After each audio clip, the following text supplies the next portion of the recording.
grab a snack? I am, yeah. Yeah, we changed the order because of parent arrival time. Oh. And sadly, the printer wasn't working, and I just decided I was not gonna. That was something I couldn't control. So the printer wasn't. Well, I couldn't get Canva to access to give it me. There was a bunch of technical things, which might have been on me, but They really said pack dodge. I know, right? It's not as hot standing here. it's yeah. It's cool. Having to check the live stream to make I sure will that let you know if everything you're looks in good. order.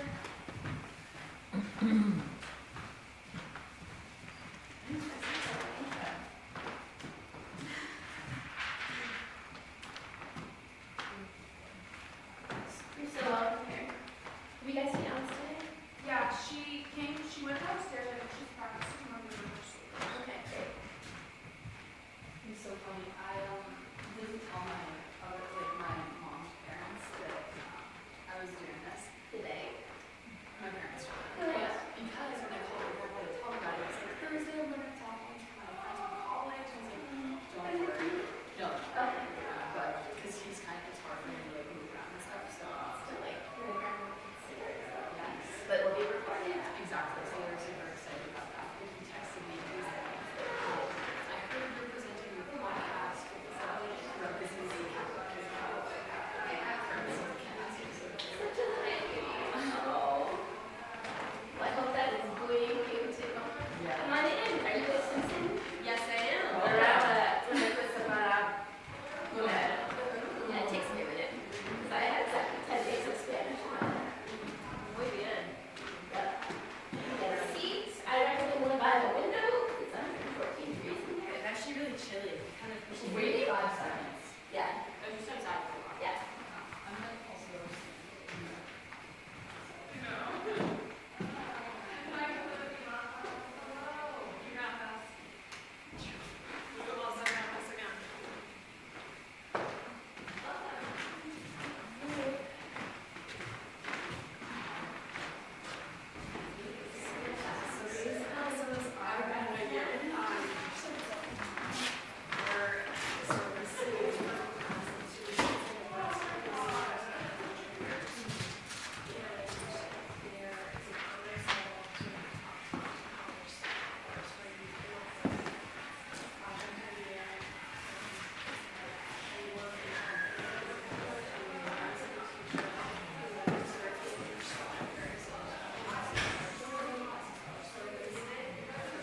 Hey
there, how are you? It's good to see you both. Hey, how are you? Good to see you. Good to see you. How you been? Hey, how's it going?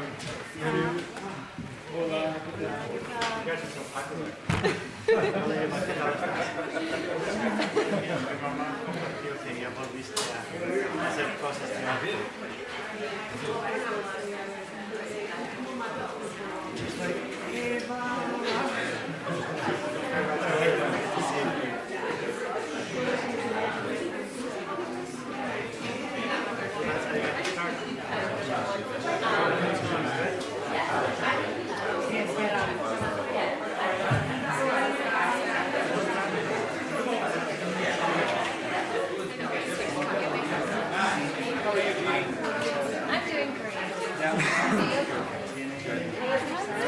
I'm just trudging along. Just waiting for Beatrice?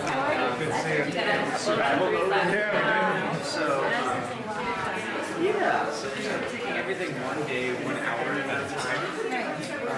But we're getting there. Helps that there's a break a week away. Yes. We can do that.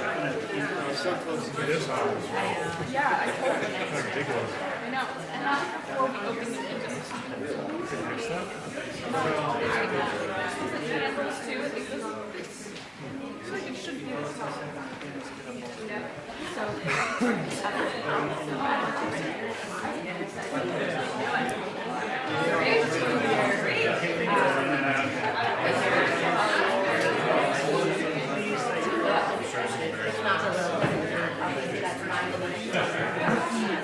Kind of in a, just to get this on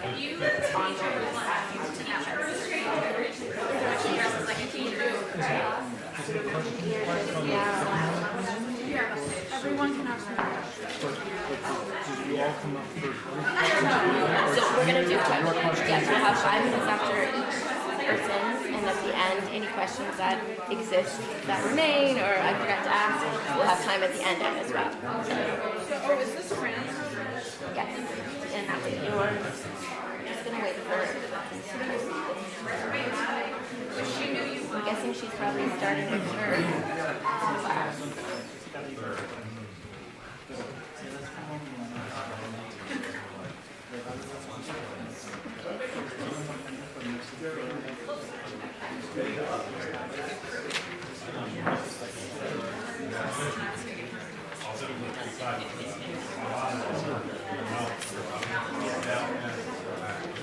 So I put my name and then So you're gonna put your name as Evan. And then write feedback for.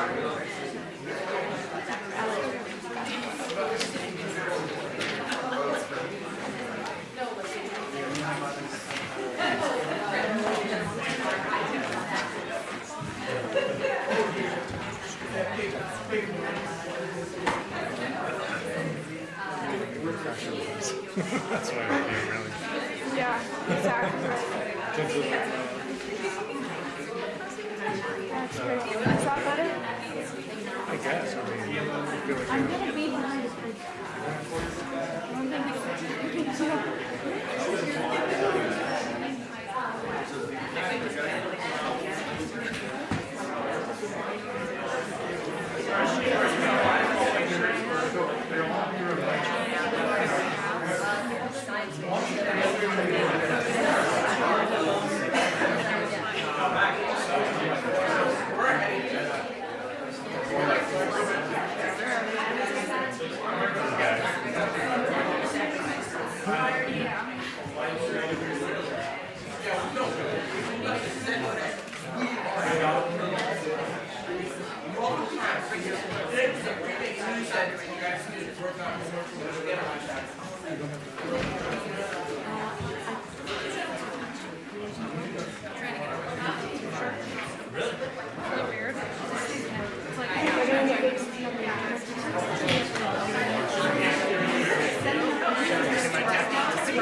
Oh, we're doing that in the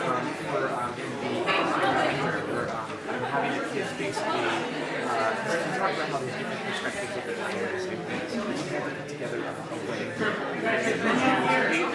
and they had to basically script a dialogue and talk about contemporary perspectives and so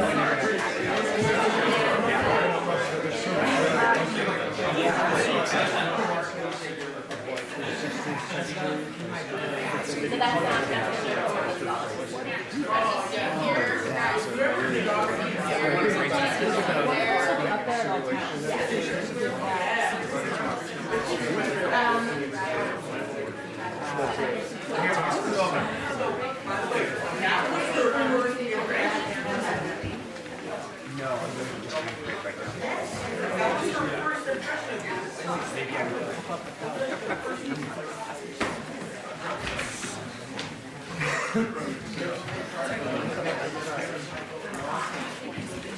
All right, welcome. I think we are ready. Great turnout. Thank you so much. So welcome. Thanks again for coming. My name is Susan Wachowski. Along with teaching French at Williston, I have the privilege of teaching the Williston Language Scholars course. Working this year with Alice, Francesca, and Isabel, from whom you will hear shortly. Before we begin, please, if you have them, this will be only adults, please silence your telephone to avoid any audio interference. Following each presentation, we'll have time for questions. And if you haven't already, afterwards you can enjoy the beautiful snacks provided to us by stage. Like all the Williston Scholars offerings, the Language Scholars course allows students to explore a passion. This class, however, is unique. The students enrolled in it do not necessarily share the same language of study. In fact, most often they do not, nor do I, as its instructor, speak all of those languages. In Language Scholars, students research a topic in their language of study, while together as a class, we explore language with a capital F. The students' individual research, of course, is rooted in their target language. Informed and inspired by that research, each student then creates something significant in their target language. Today, Isabel will speak about her TikTok series, cooking from 17th century recipes that are tied to one that her grandmother still makes. Francesca about her language podcast series exploring the use of, or resistance to use of, inclusive language in Spain and the ramifications, and Alice, the myth she rewrote emulating author's choices. These scholars could certainly speak to us today in Spanish or even Latin, but if they did, they would not understand one another, nor most of us, them. So for the final portion of the project today, in the English language that unites us, Alice, Francesca, and Isabel will share a TED Talk style presentation. What they produced as their target language project, what they learned, and the why behind it all. We will begin with Isabel.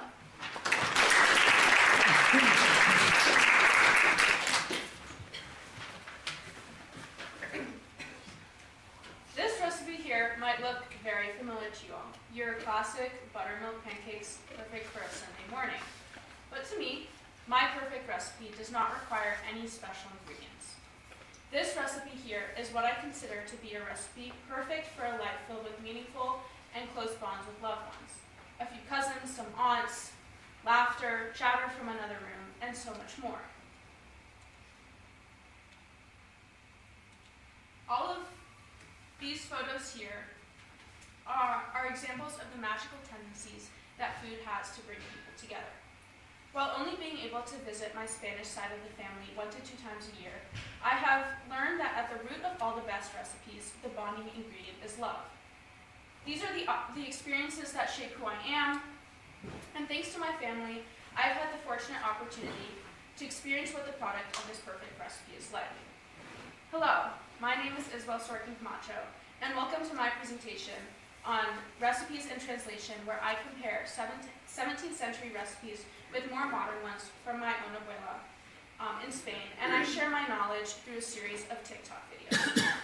When deciding my project for this trimester, I knew that I wanted to include something about cooking. Cooking is a passion of mine, and I wanted to create something that reflected my passions while also demonstrating my love for the Spanish language. As you can see, the common denominator in all of these photos is the presence of food and family. The importance of food in our culture remains consistent over time, but we can see that through written language as written language in recipes changes, the language to give instructions regarding food does not. After about 2 or 3 weeks into the trimester, feeling slightly frustrated that I still did not have a clear project in mind, I sat down one Sunday night and began looking for some older recipes. I had little expectations, but pretty quickly, I stumbled upon a website that looked like this. Jackpot. Since I had grown up very familiar with Spanish, I had no doubt in my mind that I would be able to easily understand this. But pretty quickly, I was more confused than ever. As I will mention in a moment, there were differences in certain letters used, and in a video clip that I will show you later, there's an accent missing. One of the differences that stuck out to me most was the use of the Z, as seen here in yellow. In modern day Spanish, all of the Z's should be C's. This might give us some explanation as to why the C and the Z sound are so similar in Spain. Similarly, I noticed that this C with the little tilde on the bottom is where a Z should be generally. These two recipes on the left here are from the same book. The one on the right, however, is from a different book and contains the type of spelling that is more similar to modern-day Spanish speakers, with C's and Z's to be considered in the correct locations.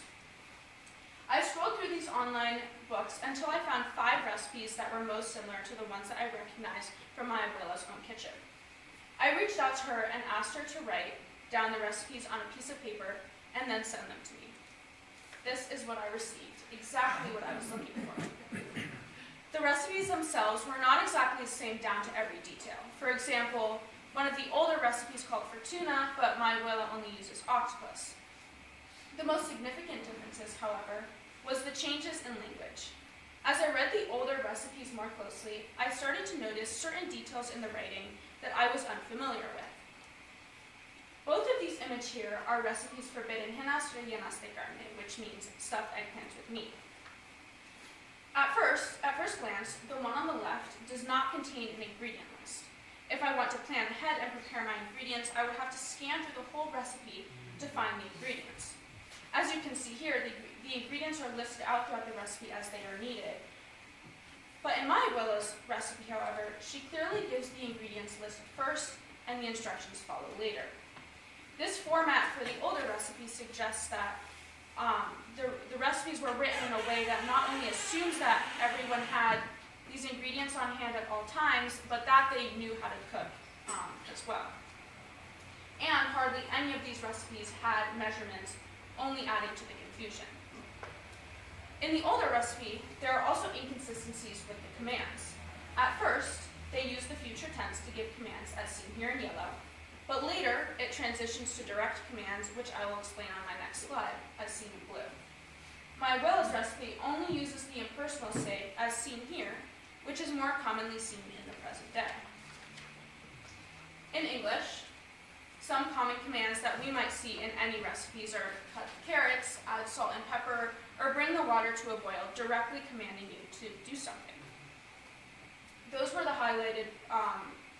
words highlighted in blue. The impersonal say, which I just mentioned, is not as often used in English, but is much more commonly used in Spanish today. An example which I took directly from my abuela's recipe is se mezcla la carne con las verduras. That means the meat is mixed with the vegetables instead of directly commanding you to mix the meat with the vegetables. At this point, after comparing the two recipes, I still did not know exactly what my product would be. But since I spend much more time than I should on TikTok and Instagram, I noticed how often recipes would appear on my feed. TikTok has become an increasingly popular platform for food trends like cottage cheese recipes, the mud cakes from quarantine, and of course, Dubai chocolate. These realizations inspired me to decide on making a series of TikTok videos explaining and comparing the differences between my abuela's recipes and the older ones from the 17th century that I found. As mentioned prior, I decided on these 5 recipes by looking through the older ones to find ones that were most similar to my abuela's. And the ones that I ultimately decided on were stuffed eggplants, marzipan, rice pudding, tuna salad, and meatballs. To produce the actual videos, I used a ring light to keep the light consistent, which Ms. Michalski so graciously lent me. I filmed it in my kitchen at home, which not only added to the authentic feel which I was going for, but it also kept the lighting and setting consistent. I wore the same apron in all of my videos, which added a pop of color, and I also tried to keep the angles as similar as possible. I recorded every single step that I took so that during the editing process, I would have as many clips to choose from. And finally, the most important part was deciding on a name. I chose to title my series Sabores Sin Siglos, directly translating to Flavors Without Centuries, and more closely relating to the idea that food stays consistent regardless of time and the language used to produce it. And finally, and once I was finished with filming all of my videos on my phone, I uploaded them to iMovie, where I cut the hours of footage down to about 2 to 3 minutes each. And I added free music that I was able to download from YouTube. I wanted to keep these videos as short as possible, because on TikTok, videos don't generally exceed more than 3 minutes, to keep in mind the audience with shorter attention spans. Another aspect I noticed about a lot of the trending videos is that there are way more cuts than anyone would even notice. I wanted to include this aspect as well, to not only keep it more fast-paced, but to also make it more engaging to watch. I then added all my voiceovers because I would be narrating a majority of my videos, and once that was all complete and I was satisfied with the results, I uploaded them to Canva, where I was able to add animations to enhance the viewing experience and make it easier to follow, because in the beginning of all of my videos, I explain the significance in the language of the older recipes, which I will show you in a moment. Once I was completed on Canva, I was able to save them to my computer, make a TikTok account, and upload them, all within a few minutes, the most important, yet easiest part of my project. And so once that was finished, and now they're all on TikTok for anyone to see. And now I'm going to share with you guys a clip from my video where I explain the importance of the language. I talk about how the Z's are different in this one, the interchangeable U's and V's, and how the word in medio is spelled with one word instead of 2.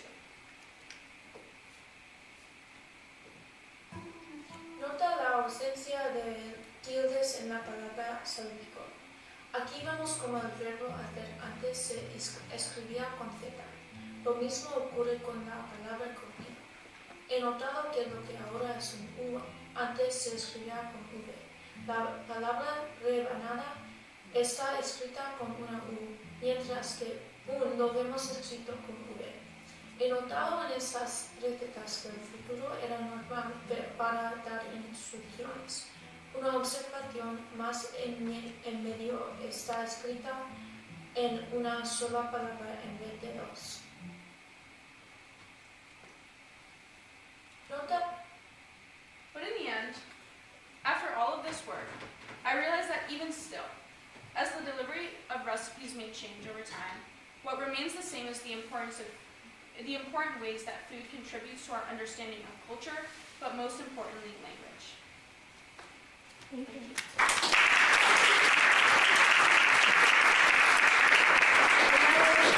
For questions. This is really interesting. I'll share a reaction and then I have a question. It's like the way in which you describe like se mezclan, like it's interesting how Spanish is so different by region. It's like you mentioned that being very informal, and for me it sounded incredibly formal. So very different from the way that we use Spanish in Latin America. I guess my question for you is like, have you gotten much of a reaction on TikTok? Has there been engagements? Like, how's that going? What can we do to help you go viral? It's a little lower key for now, but yes, let's make it go viral. Yeah, I have one follower. It's actually Williston me. TikTok account. You're welcome. And about 5 likes. So I'm reaching people. Yeah. I noticed when, can you pull up the slide with the Spanish recipe, the 16th century one? So I noticed that when you look at the text, it's like one whole paragraph. What did you notice about, did you have a chance to look at some of the structure of the language and why it would be written in such a dense and kind of like ongoing form where there's like commas and semicolons and it looks like one continuous, so is that one continuous sentence, or like did you have a chance to look at the form of the language and how long it is back then compared to now, like you talked about, you know, the abbreviated or the bullet point recipe? So each recipe was about a page long, and it pretty much was the instructions of a recipe, like minus the ingredient list. So it just jumped in by saying, start by peeling this and adding this to a pot and do this and that and that. And so there was no like nowadays there's so many like long introductions to recipes and you have to like keep scrolling and scrolling until you actually get to the recipe. This was kind of just like right to the point, very abrupt and straightforward.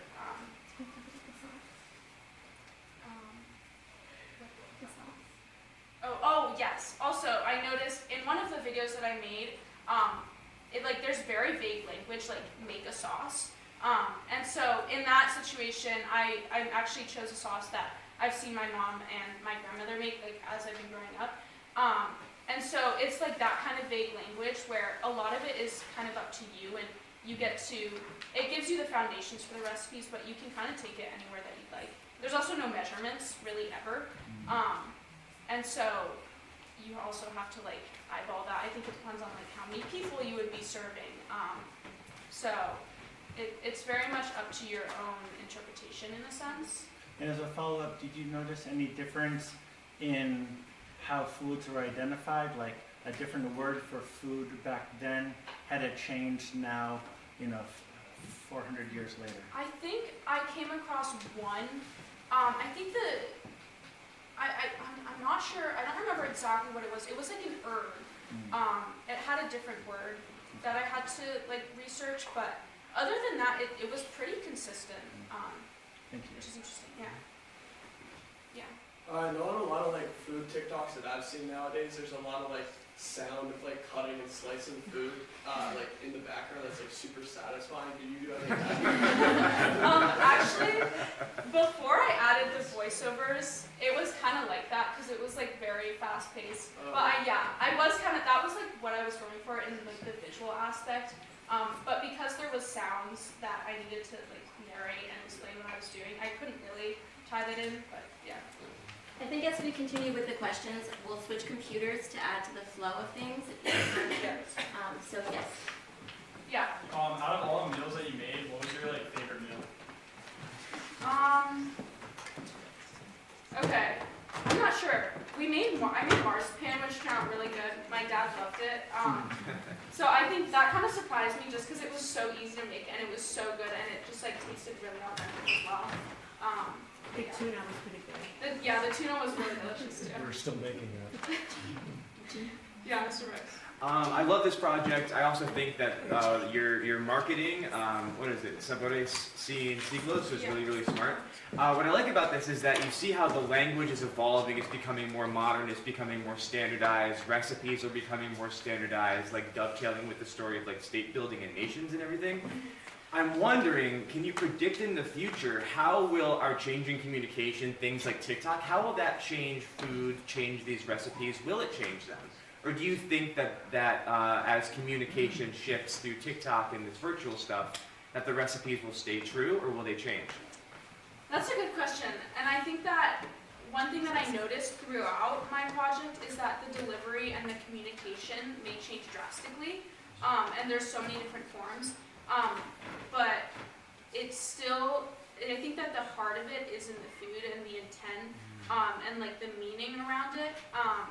And so even if you're making like mug cakes on TikTok and whatnot, I think that no matter how the delivery of the instructions change, I think that the food stays consistent over time. So, Thank you. Any more questions? We'll have time at the end as well for questions for everyone. All right, thank you again.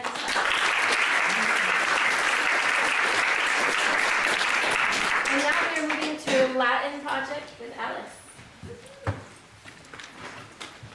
Imagine this. You're listening to two friends tell a story and you end up hearing two wildly different perspectives of it. They both have the same facts, but one insists that Bob is to blame while the other insists that Catherine is. How can this happen? And more importantly, why? These are the questions that I aim to answer in my scholars project this trimester. My name is Alice von Schiller-Ames and I'm a senior. I've been taking Latin since 7th grade and I'm currently in my 6th year of taking Latin, this year at the AP level.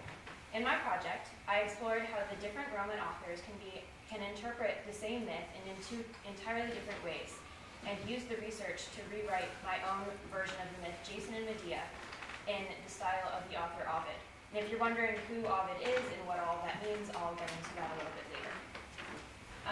I researched the myth Orpheus and Eurydice, translating the original Latin text from the author Ovid and Virgil. A bit of background information on these two authors. Virgil, living from 90 BCE to 17 BCE, lived a very noble but down-to-earth life. He was a poet, writing most of his works during the Civil War that caused the fall of the Roman Empire and the fall of the Roman Republic and the rise of the Roman Empire. Ovid, in contrast, wrote his version of the myth of Orpheus and Eurydice later and lived from 40 BCE to 17 BCE and wrote most of his works after the Civil War and in the early years of the Roman Empire. This was considered a golden age for Romans, and Ovid led an extravagant life that was known to be filled with luxury and partying. To give some background on the myth of Orpheus and Eurydice, it's a tragedy that tells the tale of a newlywed couple. Orpheus, a boy blessed with incredible musical talent, married the love of his life, Eurydice. However, shortly after the wedding with Eurydice, she met an untimely death, leaving Orpheus devastated. He traveled to the underworld, the realm where Romans believed that souls went where they died, and begged Hades and Persephone, the king and queen of the underworld, to allow him to bring his lover back to the land of the living. He sang a song of his love for her and the loss he felt after her death, and his talent was enough to persuade Hades and Persephone to bring Eurydice back, but with one condition. When the two were walking out of the underworld, Eurydice had to walk behind Orpheus, and he could not bring her back to make sure to look that she was still following behind her until they reached the land of the living. They walked back out of the underworld and almost completed the task when Orpheus, driven mad by the uncertainty of the situation, turned to see if she was still following. Eurydice was whisked back into the underworld, leaving Orpheus to live the rest of his days on his own. As I was translating the original Latin text by these two authors, Ovid and Virgil, I started to notice that these authors' lives were reflected in their writing. Virgil approached the myth with a much more down-to-earth and sincere tone, while Ovid approached it with a much more comedic and almost unserious tone, reflecting the underappreciation he had for hardship due to the golden era he was living in. In addition to the difference in tone, there are two main details that I noticed that changed from Virgil and Ovid's version of Orpheus and Eurydice: the amount of detail that each author used, and the shift in blame in the story. Keeping with his sarcastic tone, Ovid uses almost an excess of flowery imagery in his telling of the myth, while Virgil follows his more sincere and somber tone by keeping imagery sparse. In my translation of this passage, Virgil and Ovid are describing the same scene of Orpheus and Eurydice climbing the path leading out of the underworld and finally approaching daylight. Ovid says, "The upward slope is seized by Orpheus, through the dumb silence, steep, dim, thick with dark fog, nor far away were they absent from the margin of the top of the earth." And then in my translation of Virgil's version of the same patches, "And now bringing back the foot, returning home, Eurydice had escaped all misfortune, and having been returned, she was coming to air." In these two passages, we can see the difference in the amount of imagery each author includes. Ovid includes imagery describing the tunnel as they are walking up, calling it steep, dim, thick, and dark with fog, and describes them walking through dumb silence. While Virgil tells only what happened without all the extra fluff. He says Eurydice is returning home, that she has avoided all misfortune thus far, and that she is approaching the land of living. The other difference I noticed is that Virgil directs more of his blame on the characters in the story, like Orpheus, Hades, and Persephone. In his version, as Orpheus is being swept back into the underworld, he writes a small soliloquy asking what madness has overcome Orpheus that has caused him to do this. However, when Ovid rewrites the myth, he decides to exclude the soliloquy entirely and says instead that she says a final farewell. Virgil also places more blame on Hades and Persephone, calling them tyrants, while Ovid again omits this. Ovid instead chooses to put more blame on the situation rather than the people, making it seem as though this was Orpheus and Eurydice's fate since the beginning, and that they have met their unavoidable outcome. The main cause of this change was most likely Ovid's target audience. He wrote many romantic works, so most of his loyal audience would have been fans of romances. The desperate lovers torn apart by fate narrative, which have been much more palatable to his romance-loving audience than the foolish lovers torn apart by their own mistakes narrative. The latter does not follow the typical romance story a Roman would have liked to read, and Ovid adjusted thusly. Ovid also uses a literary device called an asyndeton, which is the omission of conjunctions in a sentence, often resulting in an overuse of commas in Latin literature. Going back to the passage that we were analyzing earlier, Ovid's description of the tunnel where he and Eurydice were walking out of is a perfect example of an asyndeton. There are no conjunctions breaking up these descriptions, only commas. This is a common literary device in Latin literature and could have the effect of making a list of descriptors seem more reliable or factual, which I interpreted to be Ovid's intent here. I was intrigued by Ovid's writing style and his humorous approach to all of his stories, even ones as serious and tragic as Orpheus and Eurydice. I decided that I wanted to write a retelling of the myth of Jason and Medea, a more popularly known as Jason and the Golden Fleece, from his perspective. The choice to write about Jason and Medea came mostly from the vast number of myths Ovid had already wrote during his career. I knew I needed to find a myth that Ovid had not already written about, and this left me with very few options to start with. I also knew I wanted to write about a love story, preferably a tragic one, following the same themes of Orpheus and Eurydice, hence why I landed with Jason and Medea. To give a summary of the story, it starts with the story of Jason, the heir to the throne of the kingdom of Iolcus, being sent on a mission by the current king, Peleus, to retrieve the Golden Fleece, which was a magical fleece from a flying brand that was heavily guarded by a dragon in the kingdom of Colchis. Jason sails to the kingdom and tells the king that he is there to take the Golden Fleece. The king gives Jason many dangerous tasks to complete before he lets him try to take the fleece to prove his worth. However, these tasks are meant to be deadly, and the king's sorcerer's daughter, Medea, knows this. She had fallen in love with Jason as soon as she saw him, and used her magic to help him complete the tasks against her father's will. Medea decides to go home with Jason after he steals the golden fleece, and they try to escape from her father in secret. They almost do this successfully, but as they are leaving, the king notices and pursues them. Medea, in a desperate attempt to escape with her lover, kills her own brother as a distraction to them leaving, and they successfully escape. When they get back to Jason's home kingdom, she secretly poisons the king so that Jason will have his kingship. However, the citizens start to suspect that the two of them were involved in the murder, and Medea and Jason are forced to flee to the island of Corinth as fugitives. They lived here happily for a couple of years and had 2 sons together.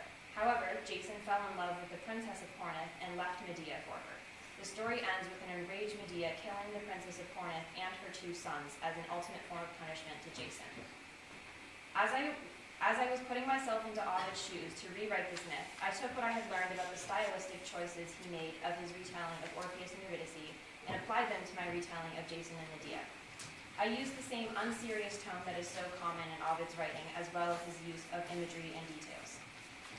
I think in this sentence from my rewritten myth highlights my use of imagery and description well. Peleus told Jason of a beautiful fleece skinned from the flying golden ram that hung in a tree of a sacred grove in the kingdom of Colchis, vigilantly guarded by a vicious dragon. I also avoided putting blame on anyone in the story when the characters encountered misfortune. For example, despite Medea going mad and killing her own brother, the princess of Corinth, and her 2 sons, I made sure to justify her reasoning and emphasize that Jason had wronged her. In the scene where she kills her 2 sons, I said Jason discovered what she had done to his bride, and he immediately came to her wanting to kill her. Alas, he came too late, only to find his 2 sons dead in the hands of their own mother, blinded by rage and a broken heart. I also wanted to capture Ovid's use of the literary device asyndeton through my retelling, which you can see in this sentence describing Jason leaving Medea for the princess of Corinth. There in that kingdom, Jason, consumed by ambition, took the princess of Corinth to be his wife. You may have heard that learning Latin can help you learn about language today, but what many do not realize is that learning about Roman culture can also help us understand our culture today. I believe that the ideas of my project are still very relevant today, and since they can be applied to any writing or media source that we consume, it is very important to understand the perspective an author is writing from and how they may be warping the story. This concept can go beyond any writing and can be applied to our everyday lives as well, even in situations as silly as Catherine or Bob is to play. Thank you.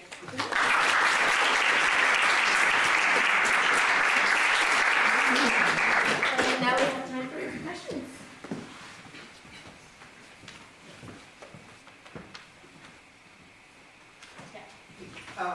Thank you. This is really interesting. I have 2 questions. Hopefully that's all right. Having worked with you last year on Hadestown that retells Orpheus and Eurydice, Yeah. I was wondering if you had any thoughts as to like which one of those 2 authors maybe like that musical feels closer to, right? Like is it closer to like the fluff or like a more Yeah. streamlined version? So Hadestown definitely does take a lot of liberties that aren't included in either one of those, but I would say it's definitely a lot closer to Ovid's, just because Ovid, again, he included like a lot more of those juicy details that probably the writers of Hadestown would have been like, ooh, I want to include that. So yeah. And then I also wanted to ask about when working on your own translations of these passages and trying to remain true to the spirit of how they were written, did you find ways in which you could make the language sound more contemporary and accessible, or did you feel that the language was still very much constraining your ability to do that? You mean as I was rewriting my Yeah. myth? I was actually kind of trying to make my myth sound like a Latin translation. So the way that Latin translations end up sounding they don't really sound like natural English at all, and I really wanted to capture that in my writing. So it wasn't so much that it was constraining. I was actually kind of embracing it and trying to make it sound like it was a translation and not modern English. Yeah, sorry. That's lovely. Thank you, Alice. Wonderful. And do you have a favorite myth? Oh, just in general? Yeah. Ooh. I know you were working with different sources here, Yeah. right? You were trying to find different tellings of a myth, and that was what was dictating your choices here. Yeah, it's a really good question. I grew up reading a ton of Greek mythology. That was my jam. I loved Greek mythology, and I still do. That's why I'm doing this project. I would say I think my favorite myth that I ever read was the myth of Echo and Narcissus, which I actually really wanted to write about as my rewritten myth. But unfortunately, Ovid already wrote about it as he did with like pretty much every other myth in history. So that ruled that out. But yeah. You did a great job of finding Jason and Medea as Yeah. not being really well represented in him. Yeah, That's yeah. interesting that he didn't go to town on that one. Yeah. Yeah. Yeah, Mr. Simpson. What did you learn about Latin that you would not have known if you hadn't done this project? Ooh, that's a good question.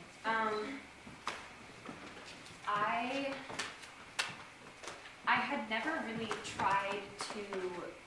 I had tried to write in Latin before, like many years ago, at the very beginning of my Latin career. That was like a fun little thing that I liked to do. I'd write like little poems and then read them out loud in class.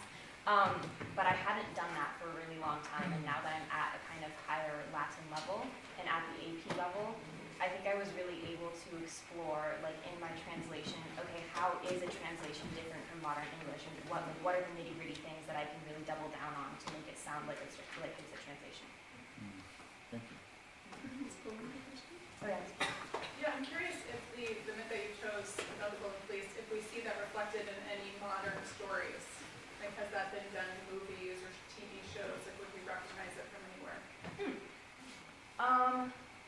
Oh, actually, this might be relevant to any seniors in the room, but as I've been working on this project and also reading Hamlet at the same time, which is not really modern, but you know, modern in comparison to this, I've been noticing a lot of similarities between the two, just in the sense that like Jason's story kind of, I didn't really get to cover this a lot in my presentation, so I was trying to cut down the story because it's a really long story. But it basically begins with his father, the king that overthrows his father, are brothers. And so I kind of made that connection of like, oh, that's interesting, because in Hamlet, it's a brother overthrowing a brother, and then the son of these two men having to deal with that. So that was an interesting connection. Very cool, thank you. Any more questions? Great, thank you so much again. And with Francesca.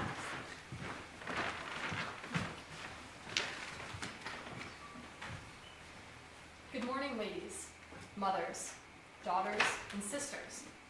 I am Francesca Ginfrida, a senior from South Glastonbury, Connecticut. I'd like to begin by recognizing the women whose scholarship, intellectual labor, and creative vision enriches our community every single day.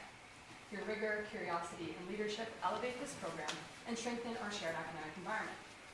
Thank you all for being here, for engaging thoughtfully, and for contributing to a space where inquiry and voice matter. Now, did you notice that I only addressed the women in the room? This is intentional. Have you ever flinched in the same way when a group is addressed as you guys? Guys is one of the few gender group nouns in English that is intended to include all genders. It also happens to be the masculine form of the word, ladies being the feminine. Take note of this. In Spanish, many more examples of masculine group nouns exist. Todos, niños, alumnos. Spanish speakers in the room, I'm sure you've heard these words before. Why is the group gendered as masculine by default? I've wondered the same thing since beginning my own language learning journey. This exact curiosity prompted my project. I conducted extensive research and interviews, which led me to create my podcast, Todes al Microfono. I'd like to play a brief introduction for you all before telling you how I ended up here.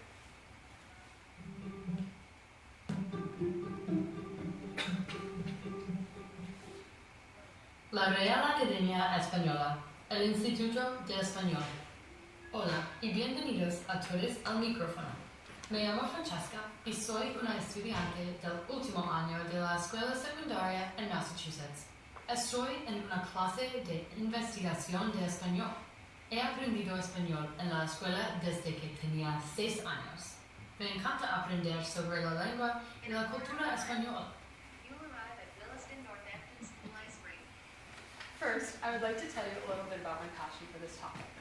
On the far left, in purple, is a picture of me at a Cinco de Mayo celebration that my elementary school put on, similar to our Bomba de Aquí performance here, but with mariachi music from Mexico instead of bomba from Puerto Rico.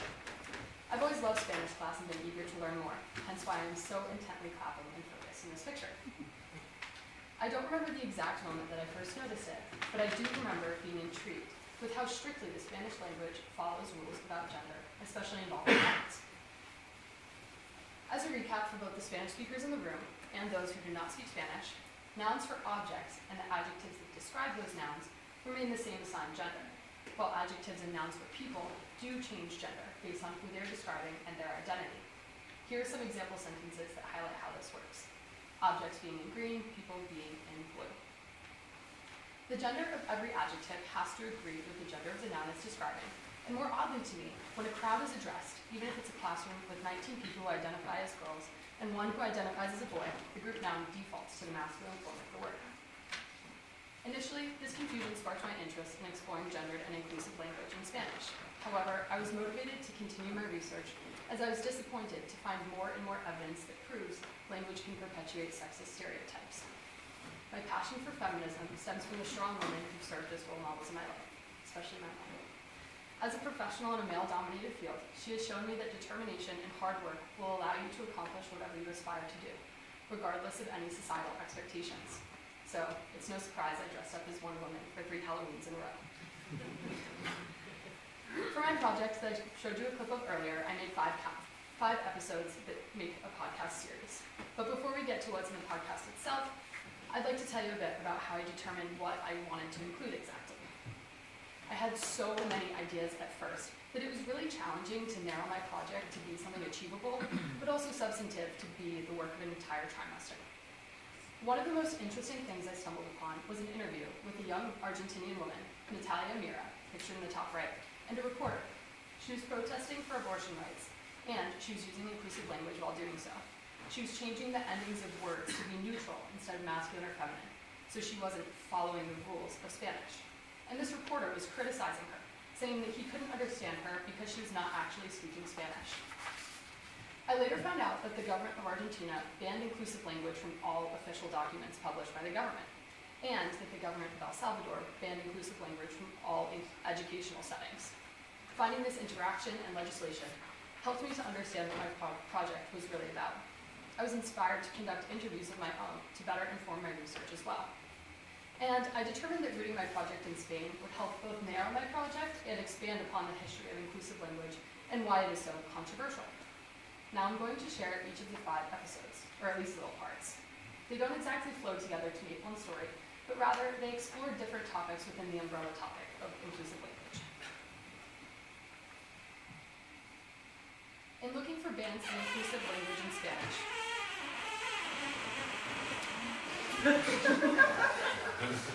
I found the Real Academia Española, the Royal Spanish Academy, or the RAI, which is what I'll refer to it throughout the rest of the presentation. This is the institution responsible for governing the Spanish language by approving or rejecting changes, occasionally placing words into the observatory for further investigation. Pictured here are the current members, and this was the first episode. This was the focus of my first episode. Stated here in Spanish, their website says they are dedicated to preserving the proper use and unity of the language. It was founded in 1713 with heavy influence from the nobility and other wealthy individuals. The RAI is made up of 46 poets, philosophers, and playwrights, as well as other important figures of literature and language. They're each elected and voted in by previous members, so representation of different identities is very limited. Over its 312 years of existence, only 11 women have held seats out of the 485 all-time members, 9 of whom are currently serving out of the 46. The first woman gained membership in 1978. This diagram shows how few that really is, with the shaded circles being the women represented. In my second episode, I explored the feminization of nouns. Originally, the masculine version of some nouns was the only correct version in the eyes of the RAI and many members of society. For example, the words president or architect. Well, in 1803, the feminine version of president, presidenta, was officially recognized by the RAI, meaning the wife or the president of the wife of the president or the first lady. Then, only 6 years ago, in 2019, a second definition was added to mean a woman who is the leader of a country, organization, or business. I, probably like most of you, were astonished to learn that this change was made so recently. Still, this language is not always accepted by all users of the language too. Essentially, language was perpetuating the patriarchal idea that women could not hold political office or positions of power. Although the RAI has rules that they would like all people to follow, people generally just do what they want. And this is what I researched in my third episode, with a focus on education. Based on my research and well-informed but limited number of interviews, teachers, both native and non-native in the US, choose to present inclusive language to their students, but often remain neutral on whether or not to use it because it is such a controversial topic. One teacher I spoke with also noted that it can add an extra layer of confusion when learning the language, so they may refrain from introducing it in earlier stages. After speaking with teachers in Spain, both native and non-native again, I found that inclusive language is accepted in theory, but it's not always practiced. So, one teacher said that if there were a student that wanted to use a gender-neutral pronoun, they could, but they just haven't met a student who has that identity, so they've not taught it to their students. This varies from the stateside version in which they present information, even though it's not necessarily going to be used. In my fourth episode, I explored the reactions to inclusive language of the RAI and society. The RAI has a strong tendency to reject new words and rarely accepts words into its dictionary, especially when controversial conversations and debates are involved. Recent exceptions were blog, Spanglish, while other words such as influencer and cyberattacke, pictured here, were placed in the Observatory of Words for further investigation, like I mentioned earlier. The reason I know about the Observatory of Words is because it showed up a lot in news articles that I was reading about the inclusive pronoun AA, which was placed in the Observatory in 2020, but was quickly removed only days later by the RAI because they did not want the public to think they supported the use of inclusive language. The group noun Thurs, which has been rejected by the RAI, was part of the inspiration for my podcast. They claimed that todos, the masculine version, includes all genders, hence why I use todos. Throughout each of my interviews, though, people essentially said that an institution cannot tell them what to do. And if they want to make changes, they will. Thinking back to that young woman in Argentina and the interviewer, she used inclusive language even though both the institution in charge of Spanish and the people around her, like the interviewer, said it was improper and therefore wrong. This was also what I explored in my fifth episode. One of my interviewees, Eva Camacho, a native Spanish speaker and a teacher at the International Language Institute of Massachusetts, encapsulated the fight for inclusive language perfectly. No hay que empezar la casa por el tejado. Don't start building the house from the roof down. Language is so interconnected with culture and tradition and values and people's beliefs that it's difficult to change their view on inclusive language, the roof, without starting with their views on bigger ideas, the foundation. After learning all of this incredibly eye-opening information, I compiled my research into a script with the help of Mr. Simpson, and then went on to actually create my podcast. I chose the topics that were most pertinent to me as a young woman learning Spanish. And in all honesty, if you could post something on Facebook or Instagram, you can record and post a podcast to Spotify. It's really as simple as you think. I borrowed a microphone from our incredible tech department here on campus, recorded, edited, and published my podcast to Spotify. The only issue, though, that came up in this process was with the software. For some reason, only some people are able to add transcripts to their podcast. It says transcripts are not available. So I talked to their tech department and they were like, let's look at the draw, you're out of luck. When I began my project, I had no idea how impactful it would be on me. My research proved that language is extremely central to our perspectives on life and the way we treat the people around us. Language is so deeply rooted in social norms and stereotypes, whether it's relating to sexism, racism, classism. Language perpetuates these norms unless you think closely and act to combat it. But we all, each and every one of us, have the power to create change. We can use inclusive language if we want to, and we can educate ourselves and others about subconscious biases we all have, even if we don't like to admit it. If there's one thing you take away from my presentation today, besides you should go listen to my podcast, please let it be that you have the power to make change. even if you were just a little girl in a Wonder Woman costume. Gracias a todos.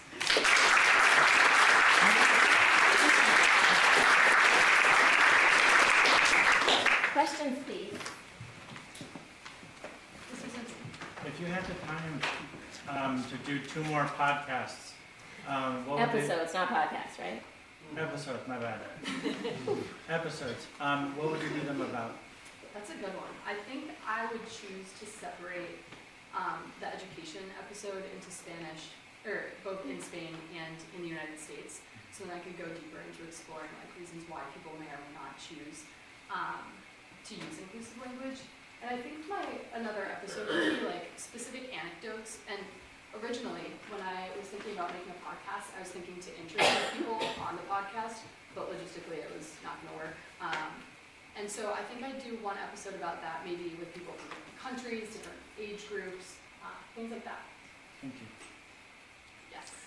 Did you look at the use of definite articles in any way? That we saw how you changed adjectives, changed the O to an E in some cases.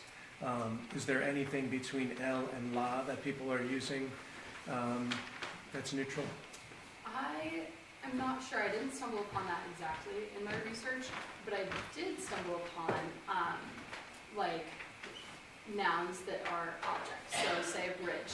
Someone in Spanish may be more inclined to describe it with the adjectives that describe the like a stereotypical gender in that language. Or like someone who speaks German, bridge in Spanish is masculine, so they might say strong or useful. Whereas in German it's feminine, so they may say beautiful or something stereotypically feminine. I think demonstratives and possessives, there are different versions of both of those adjectives and also the pronouns that various areas of people are accepting or not accepting, and with a lot of different forms too. Thank you. Mm-hmm. It was fun. Thank you. That was an amazing presentation. I know you focused on Spanish, but did you look at all about how the Spanish language compares to any other languages? Sort of. So some of the studies that I found were differences between gendered languages and non-gendered languages. English is kind of special because it has some instances, like you guys, that is more gendered. Whereas, so there was one, I think it was Estonian and Russian. One of the two is not gendered, and they interviewed people about like feminist views. So, should women hold positions of power, and should paternity leave be a thing, or just parental leave in general? And the results of the studies showed that people who spoke a non-gendered language were more in favor of egalitarian views. So, more of like an equal society. Yes, fathers should also have parental leave. Parents should all have parental leave. Women should be equally likely as men to hold positions of power. Whereas people who spoke gendered languages were more in favor of those patriarchal ideas that create separation. Ms. Pullen? I think it's interesting that there's this group of mostly men that's trying to control the language and be very official about it, which is kind of funny, right? Because language is not centrally determined. I'm wondering if there are resources like Wikipedia or Urban Dictionary that are, pervading Spanish culture, or just Spanish-speaking culture, and if that central organization tries to squash them. Yeah, so I'm very glad you picked up on that picture. That was part of my intention in including it. Because just by looking at it, you can see it's a bunch of older men, and they may not present the views of women as accurately as a woman herself may. And I found that there were certain institutes that connect with the RAI. So Cervantes Institute, it's an educational organization that organizes like fluency exams and study abroad trips. My sister Catherine actually went on a trip to Spain that was sponsored by them. And they kind of create guidelines that are in line with the RAI and send those out to public schools in the US. They also have outposts, I think it's in 45 countries is the number. But yeah, so there's definitely influence that penetrates, but most people that I talked to had no idea what the RAI was. I had no idea what it was. Yeah, and kind of going back to it being very traditional. It's in Madrid, right near the Prado Museum, the building itself, where they vote on these issues. And it's right next to a church. And so I kind of explored, I was like, oh, what does the inside of this place look like? It has pews, it has basically an altar, and it has stained glass. I was like, this looks like a church. I wonder if there's a connection in that traditional value, and I found that yes, their values kind of align with the church, especially with the founding, being so connected to the royal family. Dr. Rodriguez.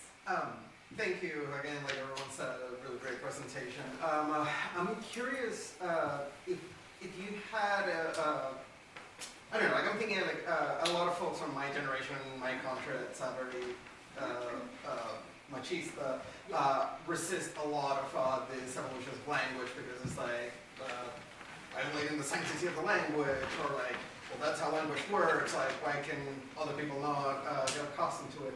I'm just wondering like if you have a sense of like generationally, is that changing?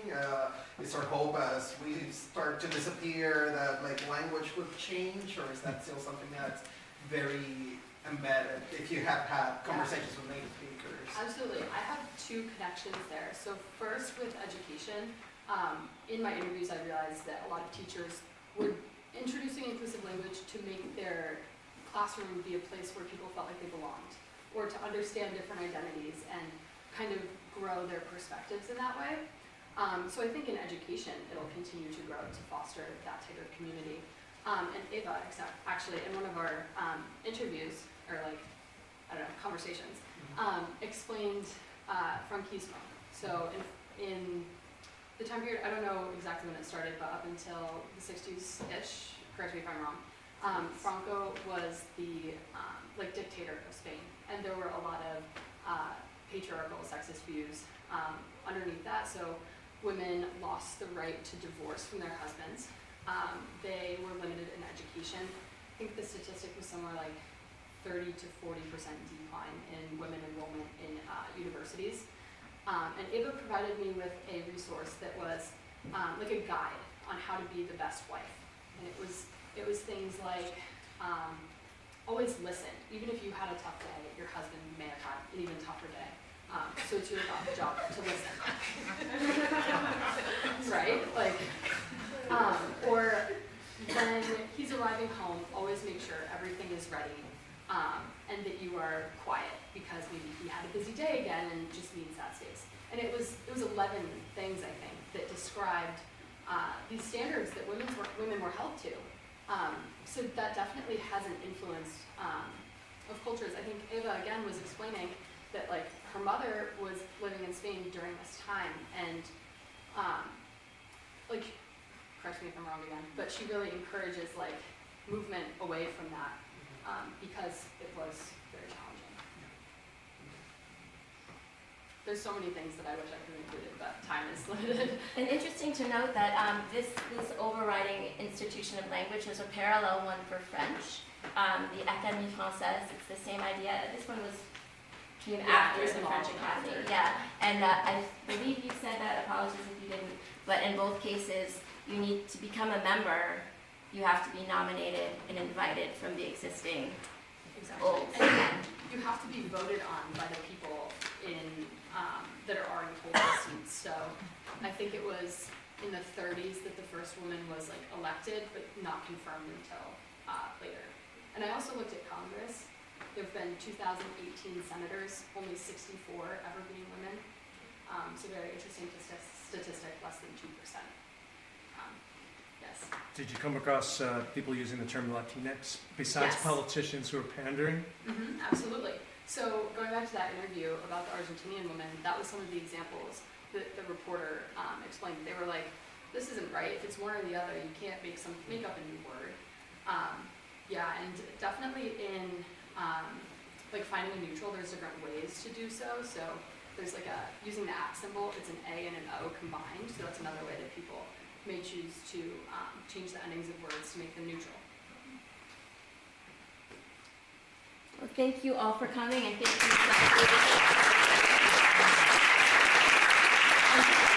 Help yourself to snacks and beverages before you go.